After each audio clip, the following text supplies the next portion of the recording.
번째 책을 썼거든요. 근데 아니 웬걸 이게 그게 분위기가 그 사이에 확 바뀌어 있어 가지고 전혀 이제 그런 반응이 아니었어요. "왜 더 열심히 페미니즘을 하지 않느냐? 왜 페미니즘에 대해서 그렇게 비판적이냐?" 이런 이야기를 제가 교회에서 들으려고 생각도 못 했는데 제가 이제 굉장히 놀랐어요. 근데 이제 이 책이 제가 일본에 있을 때 나왔거든요. 아니 두 번째 책이요. 이제 그러고 나서 이제 제가 한 1년 정도 약간 고민을 하면서 이제 이 세 번째 책, 그래서 오늘 이제 같이 이야기하게 될 이제 종교와 페미니즘 서로를 알아가다, 이제 이 책을 이제 쓰게 됐습니다. 그래서 어떻게 보면 이 세 번째 책은 첫 번째 책과 두 번째 책 사이에 무슨 일이 있었는가 하는 거를 이제 제 나름대로 학문적으로 이제 제가 어떤 그 연구를 했기에 이러한 결론에 도달했는가 하는 거를, 두 번째 책은 약간 좀 에세이식으로 풀었다면 이 책은 정말 이제 제대로 이제 논의를 한 거죠. 그래서 하지만 그 언어는 굉장히 쉽게, 가능하면 페미니즘 뭔지 모르는 분들도 쉽게 읽을 수 있도록 가능한 쉽게 이제 풀어서 근데 이제 이 책 보신 제 교수님도 뭐 학술적인 책은 아니라고 하면서도 안에 학술적인 내용을 엄청 담았다고 이제 그러셨는데, 제 나름대로 이제 그렇게 좀 이렇게 정리를 좀 해 봤습니다. 아 지금까지 페미니즘과 종교 혹은 페미니즘과 기독교 관계에서 이루어진 논의의 방식이 주로 이제 기독교에 대한 페미니즘의 일방적인 비판이었죠. 그리고 이제 그거를 기독교가 그냥 수용하면서 기독교를 페미니즘에 맞추는 쪽으로 이제 많이 이제 연구들이 진행이 되어 왔습니다. 저도 개혁주의 전통에서 자랐기 때문에 교회는 늘 개혁돼야 한다는 생각을 가지고 있었고, 또 이제 제가 여성이니까 페미니즘에서 지적하는 바에 대해서 상당히 공감을 하면서 페미니즘의 일방적인 공격을 기독교가 받는 것에 대해서 별로 이렇게 처음에 공부할 때는 크게 의문을 가지지 않았어요. 그래서 이제 첫 번째 책은 훨씬 더 이제 그런 어떤 모습이 묻어난다면, 그다음에 이제 제가 공부를 할 무렵에는 이게 이제 훨씬 더 이제 깊이 들어가면 좀 이제 충돌하는 부분이 분명히 있죠. 그러니까 이 공격, 페미니즘의 공격이 건드리는 부분들이 기독교의 핵심 정체성하고 충돌하는 지점이 있는 것이 사실이고, 그러면 그렇다면 과연 어디까지 그 비판을 수용해야 되고, 그렇게 기독교를 일방적으로 공격하는 페미니즘의 입장은 사실은 문제가 없는가? 그건 다 옳은가? 그리고 꼭 페미니즘 입장을 가져야만 기독교에 대해서 제기되는 성차별의 문제들을 해결할 수 있는가? 다시 말해서 기독교 역사와 전통 안에서 찾을 수 있는 자원들은 정말로 하나도 없고 오직 페미니즘이 제시하는 답만이 우리가 수용해야 하는 답인가? 이제 이 세 가지의 질문을 가지고 제가 이제 고민을 하면서 연구를 하게 되었고요. 그거에 대한 나름의 어떤 제 답, 성과가 이제 이 책입니다.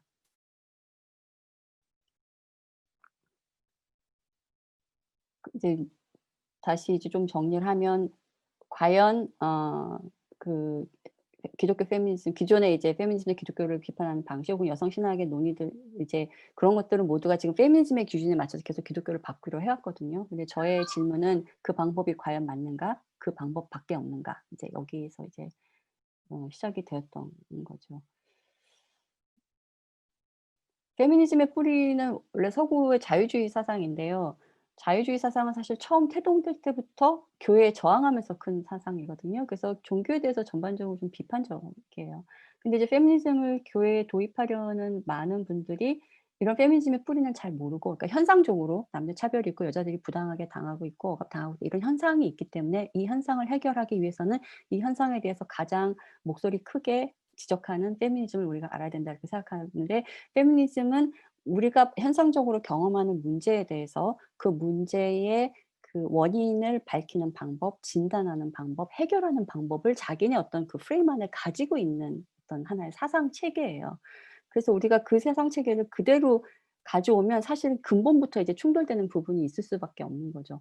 이제 권리 중심의 논의라든가, 일단 페미니즘 자체가 기독교인들처럼 하나님의 존재라든지 이 두세 개 관점을 이런 것들 가지고 있지 않잖아요. 그러니까 어쨌든 지금 현상적으로 일어나는 거에 대해서만 이제 얘기를 하고 있고, 항상 초점은 여성의 권리 에 대한 그 보호, 그다음에 여자와 남자가 평등해지는 것, 이거에 이제 초점이 다 가 있는데, 그 뿌리가 이미 기독교하고 다른 뿌리에 있는 거를 현상적인 문제를 해결하기 위해서 단지 그것만 이렇게 달랑 들고 있냐는 거죠. 왜냐하면 '아 교회 안에서 남녀 차별의 문제가 있어. 그럼 페미니즘 책을 보고 이걸 해결해야 되겠어.' 근데 페미니즘 책은 페미니즘의 사상적 기반 안에서 쓰여진 책인 거예요. 그래서 그거를 이렇게 계속 공부하다 보면 뭔가 계속 이렇게 가면 안 될 것 같은데?' 약간 이제 이런 느낌이 드는 부분이 있다는 거죠.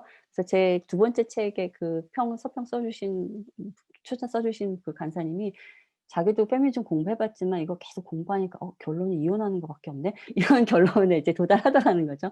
그래서 이제 그 그렇기 때문에 이제 저는 이제 뿌리에 대한 걸 좀 잘 이해해야 된다. 그래서 이제 1 장에서 그 근대 사회를 지나오면서 종교가 어떤 변형을 거쳤고 그다음에 이제 여성 문제 어떤 변형을 거쳤고 하는 거를 이제 1 장에서 쭉 이제 설명을 하게 됐던 거죠.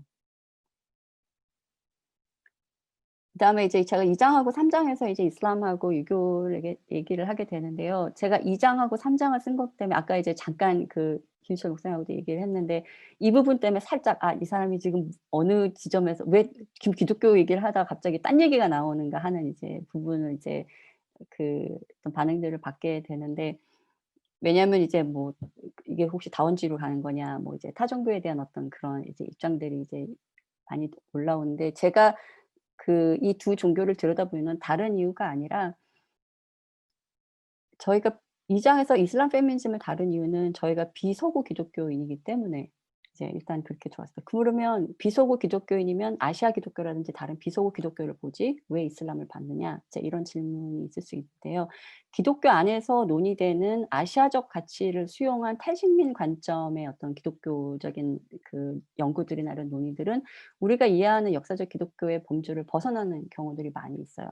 그래서 대표적으로 이제 여성 신학에서 이제 어떤 작업하시는 분들은 예수가 샤먼이라고 얘기를 한다든지 그다음에 삼위일체를 다 이제 뭐 불교의 뭐 관인이라든지 뭐 이제 필리핀의 어느 여신이라든지 이렇게 해 가지고 그때 여성 종교로 바꾸고 그래서 완전히 이렇게 토착화한다든지 이렇게 확 바꿔 버리는 경우들이 굉장히 많아서 이러면 이제 기독교 정체성이 확실히 바뀌어지는 색깔이 완전히 달라지게 되는 거죠. 서구 중심성을 벗어나려면 그 방법밖에 없는가. 그런 식으로 경전을 다 해체하고 관습을 다 해체하고 이런 식으로 다시 역사를 다시 써고 모든 걸 부인하는 방법밖에 없는가라는 의문을 가지고 있을 때 제가 이제 접하게 됐던 게 이제 이슬람 페미니스트들이 해온 작업이었는데요.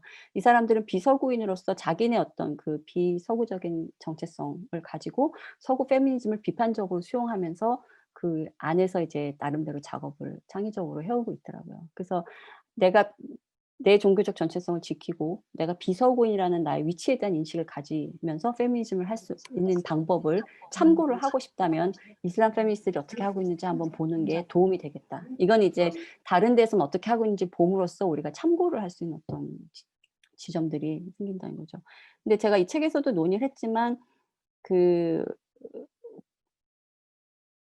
꼭 어느 한 종교를 폄하하는 입장에서라기보다 이제 다른 종교를 보다 보면 예수를 믿는 사람들은 '아 이 종교가 굉장히 내가 참 좋은 종교를 믿고 있다.'는 생각을 하게 되는 것 같아요. 내가 이미 기독교인이라서 제가 그렇게 생각을 하게 되는지는 모르겠지만 '아 성경이 진짜 탁월하다. 여기서 제시한 해법들이 굉장히 탁월하다.'라는 생각들을 오히려 다른 종교를 보면서 저 같은 경우는 이제 생각을 하게 되는 경우도 있는데 이슬람 안에서 이제 태어나서 그 종교를 가지고 사는 사람들이 그 안에서 이제 struggle 하는 그 모습들 그래서 거기서 자기 종교가 가지고 있는 좋은 가치들 정신을 실현하기 위해서 현실의 어떤 그런 뭐 성차별이라든지 이런 여러 문제들을 어떻게 씨름하고 있는가라는 것을 참고하는 게 저는 기독교 안에서 이루어지는 탈식민 관점의 기독교 연구보다 오히려 더 기독교에 도움이 되는 면이 있다라고 생각하는데 이 생각 자체가 좀 약간 좀 예외적인 생각인지는 잘 모르겠어요. 이게 대해서 나중에 다시 얘기해 볼 수 있을 것 같은데요. 3 장에서는 제가 유교 페미니즘 다루는데 그거는 너무 당연하게 이제 저희가 유교 문화이고 저희가 일상생활에서 경험하는 남녀 관계의 규범의 상당 부분이 유교에서 비롯되었고 당연히 교회도 예외가 아니죠.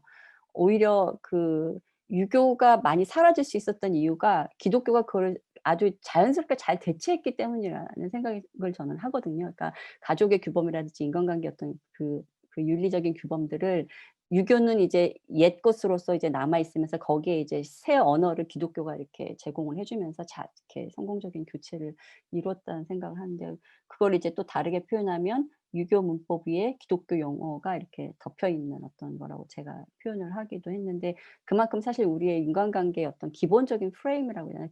틀을 자체 규범은 유교적인 인간관계를 기반으로 하고 있죠. 남녀 관계는 물론 그다음에 이제 윗사람을 대하는 관계라든지 그다음에 나와 너를 규정하는 방식이라든지 사실 우리 언어에는 나 너가 없죠. I, you가 아니라 그 상대와 관계에서 내가 어느 위치에 있냐에 따라서 직함으로 관계를 맺고 그 관계 네트워크 안에서 이 사람과 나의 관계가 설정이 되지 그러니까 내가 상대를 "you라고 지칭할 수 있는 경우는 나보다 어린 사람이나 친구밖에 없잖아요. 근데 이제 영어로는 I, you가 누구 아무나 가능하죠. 상대가 뭐 윗사람이든 누구든 간에 다 you라고 할 수 있지만 우리 언어에서는 너라고 하는 쓰는 게 굉장히 제한돼 있잖아요. 이제 이런 어떤 인간관계의 규범이 교회 안에 그대로 있기 때문에 그러면 유교 페미니스트들은 어떻게 서구 페미니즘을 유교 문화의 기반에 맞게 변형시켜서 이제 활용하고 있는가 하는 거를 보는 게 문화적으로는 우리가 이제 참고할 만하다라고 해서 이제 제가 유교 페미니즘을 어 공부를 하게 되었던 거고요. 마지막으로 사장에 가서 이제 한국 복음주의 기독교 혹은 보수 기독교 안에서 그렇다면 이제 이것들을 다 참고해서 이제 우리가 그 역사적인 기독교의 어떤 그 정체성을 유지하고 그러나 비서구인이라는 우리가 백인이 아니라는 그래서 아시아적인 어떤 정체성을 또 가지고 있고 그다음에 우리가 유교 문화의 유산을 안고 있다는 것 이거를 염두에 두면서 할 수 있는 어떤 그 여성을 위한 저는 꼭 페미니즘이라기보다는 어떻게 하면 여성들이 교회 안에서 교회를 통해서 플러리시 할 수 있는가, 복된 삶을 누릴 수 있는가. 그거를 이제 고민을 해볼 수 있는 방법들을 이제 성, 가족, 사역 이제 이 세 가지 항목으로 나누어서 책에서 이제 설명을 했습니다. 음 근데 제가 이제 그 한국에 온 지 이제 한 1년 정도 됐는데 그 1 년의 태반은 집에서 재택하느라고 사실은 별로 바깥 세상을 접하지를 못해서 음 그러면서도 이제 어떤 이런 약간 그 적응의 시간? 근데 이제 쪼끔 이제 이렇게 여기서 지내면서 아 제가 이 주제로 다시 또 책을 쓸 것 같지는 않아요. 일단 이걸로 제 20 년의 어떤 그 고민을 일단락 지었기 때문에 다시 일로 돌아올 것 같진 않고 그냥 이제 요거는 두고 이제 제가 또 다른 연구하는 것들이 있기 때문에 이제 그쪽으로 이제 이미 넘어갔는데 근데 보고 '아 이 부분에서는 내가 쪼끔 더 설명을 하거나 어떤 접촉점을 좀 다르게 찾았으면 좋았겠다.' 하는 부분들이 지금 와서 쪼금씩 이제 생기지 않는 건 아니지만 그래도 이 나름대로 놓고 한번 이제 저는 이제 말하자면 이렇게 던져 놓는 그러니까 어떤 화두를 던진 거죠. 이렇게 해 보는 건 하나의 방법이 아닐까. 그러니까 여러 가지 논의들이 있고 그다음에 요구들이 있고 '교회가 변해야 된다.' 그다음에 '여성들에 대한 대우가 달라져야 된다.' 아니 이제 또 사회적으로 제기되는 여러 가지 뭐 운동도 미투 운동도 있고 이제 이런 상황에서 우리가 페미니즘에 대해서 생각해 보고 논해야 된다면 이거를 가지고 한번 이런 것들을 가지고 한번 생각해 볼 수 있지 않을까라고 하는 것들을 이제 4 장에서 좀 그래서 4 장이 사실 제일 길고요. 그러니까 이렇게 말하자면 애정하는 대상에 대해서는 할 말이 많고 하고 싶은 말이 많잖아요. 그래서 2 장, 3 장에서 배경을 하고 이제 그다음에 이제 막 갑자기 할 말이 이제 막 그래서 어떤 분은 읽고 4 장을 좀 줄이지 그랬냐고 이제 그런 얘기도 들었는데 그래서 4 장이 좀 길어졌습니다. 음. 생각보다 많이 분열되어 있는 게 저는 쪼끔 놀라웠고요. 내가 그래도 교회에 있을 때만 해도 어떤 공통된 언어라는 것이 있었고 그 안에 어떤 그 공동체라는 걸 제가 느낄 수 있는 것들이 많았고 어 했었는데 지금은 같은 어떤 '하나님을 믿는가?' 싶게 이제 대화의 간극이 점점 멀어진다는 느낌을 받으면서 저는 그래서 가능하면 이제 페미니즘이라는 용어를 쓰고 싶지 않은 이유가 페미니즘이 그 분리의 용어로 훨씬 더 많이 사용이 된다는 생각이 들어서 그러니까 어떤 이렇게 그 커넥트하기보다는 어떤 자기 포지션에 따라 딱 이렇게 나누는 어떤 그게 훨씬 더 강해서 페미니즘보다는 차라리 그래서 제가 잘 쓰는 말은 "여성의 복된 삶." 어떻게 하면 여성들이 교회에서 하나님 안에서 예수를 통해서 복된 삶을 누릴 수 있는가라는 것들을 고민하는 하나의 방식으로서 이제 이러한 접근들이 가능하지 않겠는가. 어떤 이제 제 나름대로의 아 어떤 제안? 예 이라고 할 수 있을 것 같습니다. 음. 제가 혼자 얘기하면 길게 얘기하면 재미없어서 여기까지만 얘기하고 네. 네. 이제 책 이야기를 시작해 주셨는데 우리 감사의 네. 박수를 한번 보내 드릴까요? 네.